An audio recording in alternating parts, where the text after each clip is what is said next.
السلام علیکم ورحمۃ اللہ وبرکاتہ۔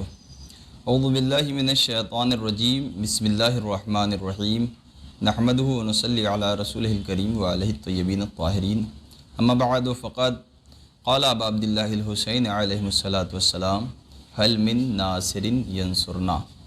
ناظرین، جیسا کہ عنوان ہم تک آیا ہے کہ آواز استغاثہ امام حسین علیہ السلام اور ہمارا کردار، ہماری ذمہ داریاں، چند منٹ آپ کی بارگاہ میں کچھ معروضات پیش کرنے کا شرف حاصل کر رہا ہوں۔ تحریک ادب کے حوالے سے حکم ہوا ہے، حکم کی تعمیل میں آپ کی بارگاہ میں کچھ معروضات پیش کر رہا ہوں، سماعت کریں گے اور انشاءاللہ۔ دیکھیے، کربلا کے میدان میں سن 61 ہجری محرم الحرام آقا ابا عبداللہ الحسین علیہ السلام نے روز عاشوراء ایک پیغام دیا، ایک استغاثہ بلند کیا، هل من ناصر ینصرنا، ہے کوئی جو میری مدد کو آئے۔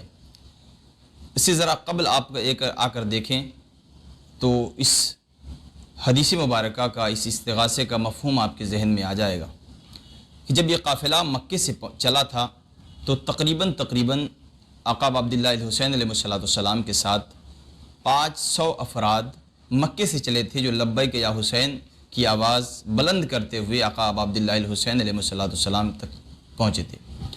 لیکن بات یہ نہیں ہے کہ 500 افراد مکے سے چلے۔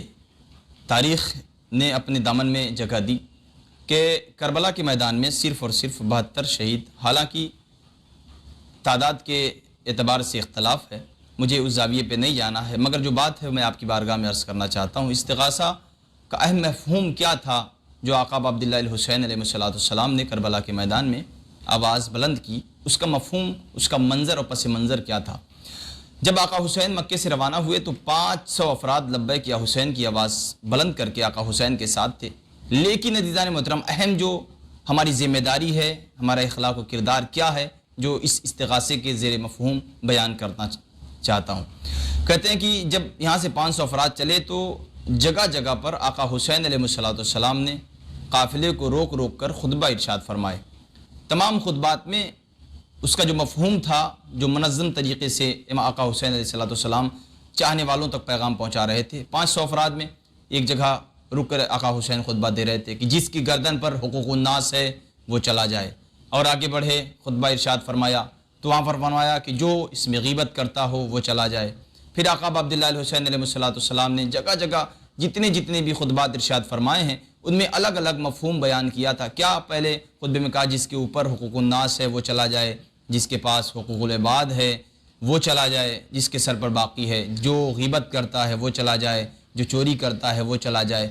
اس کا مطلب یہ ہے کہ جو 500 افراد مکے سے چلے تھے تو آقا عبداللہ الحسین علیہ السلام نے جگہ جگہ پر یہ حدیث ارشاد فرما۔ اس کا مطلب یہ ہے کہ کربلا تک پہنچنا صرف اور صرف لوگوں کی بات نہیں تھی، بلکہ کربلا وہ پہنچا کہ جس کے سر پر نہ حقوق الناس تھا، نہ حقوق العباد تھا، جو نہ غیبت کرتا تھا، جو نہ چغلی کرتا تھا، جو نہ چوری کرتا تھا، جو نہ غلط کام انجام دیتا تھا۔ یعنی آقا حسین علیہ السلام کا یہ فعل تھا کہ جو اب میرے ساتھ آئے گا وہ باکردار ہو، وہ جو ہمارے ساتھ آئے گا وہ باکردار ہو۔ اس موضوع کا اہم موضوع یہ ہے، اس بیان کا خلاصہ یہ ہے، انسان کو چاہیے کہ جب بھی، چونکہ ایام ازا قریب ہے اور لہٰذا میں آپ کی بارگاہ میں یہ بات عرض کرنا چاہتا ہوں کہ اب اپنے کردار کو ایسا بنانے، خود انسان، دیکھیے ایک جملہ کہتا چلوں کہ امام کی نظر میں عام انسان کوئی معنی نہیں رکھتا، وہ معنی رکھتا ہے جو باکردار ہو۔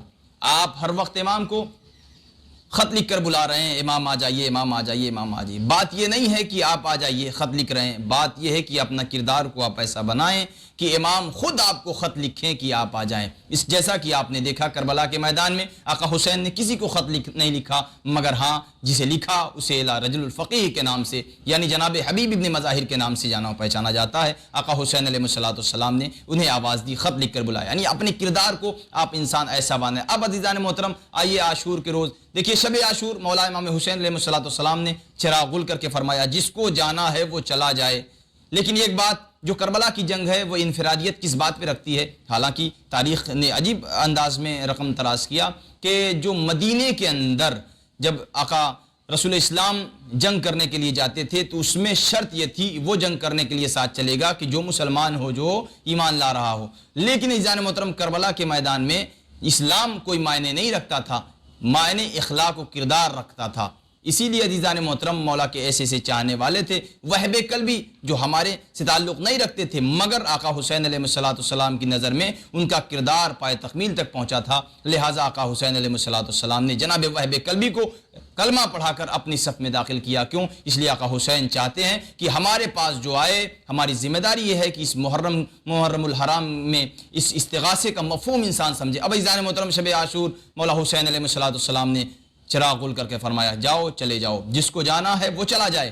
لیکن وہی آقا اب عبداللہ علیہ حسین علیہ السلام عاشور کے روز استغاثہ بلند کر رہے ہیں، ہے کوئی جو میری مدد کے لیے آئے. لیکن اس کا مطلب کیا ہے؟ ایک طرف دنیا کو جانے کے لیے کہہ رہے ہیں، ایک طرف بلا رہے ہیں. اس کا مقصد یہ تھا کہ ابھی بھی اگر کوئی ہے، ابھی بھی کوئی جو ہماری مدد کرنا چاہتا ہے، جو کہ با کردار ہے، وہ آقا حسین علیہ السلام کی طرف آ جائے. اس لیے کہ انسان کا یہ کردار وادی تکمیل کی گہرائیوں تک پہنچاتا ہے، اور یہ ہماری ذمہ داری ہے، اور واقعاً یہ عزاداروں کی ذمہ داری ہے کہ اس وقت جتنے بھی حالات سے انسان گزر رہے ہیں، ایسے حالات سے گزر رہے ہیں، انہیں چاہیے کہ اپنے اخلاق کردار کو ایسا بنائیں کہ زمانہ انہیں خود دیکھے اور یہ کہے کہ یہ آقا حسین کے چاہنے والے ہیں. اس عزاداری کا مفہوم، اس آواز استغاثہ کا مفہوم یہ ہے کہ انسان کو چاہیے کہ وہ امام کے قول کے مطابق اپنے طرز راہ کو، اپنی زندگی کو گزارے. وآخر الدعوانا ان الحمدللہ رب العالمین.